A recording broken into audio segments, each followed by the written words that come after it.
విశ్వకర్మ అంటే హిందూ పురాణాల ప్రకారం దేవతలకు వాస్తుశిల్పి, ఇంజనీర్ మరియు సృష్టికర్త. ఆయనను ఈ సృష్టిలోని అన్ని వస్తువులను, భవనాలను, ఆయుధాలను నిర్మించిన దైవంగా భావిస్తారు.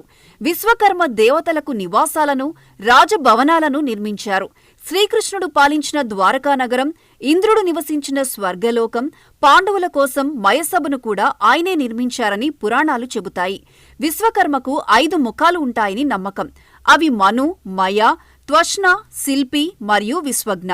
ఈ 5 ముఖాలు 5 వేర్వేరు వృత్తులను సూచిస్తాయి. మను అంటే వడ్రంగి, మయ అంటే శిల్పి, త్వష్ణ అంటే కమ్మరి, విశ్వజ్ఞ అంటే కంసాలి మరియు శిల్పి అంటే కంచరి అని అర్థం. విశ్వకర్మను తమ కులదైవంగా పూజించేవారు ఉంటారు. వీరు సాంప్రదాయంగా చేతివృత్తులైన వడ్రంగి, కమ్మరి, శిల్పికళ, స్వర్ణకళ మరియు కంచు పని వంటి వాటిలో నిమగ్నమై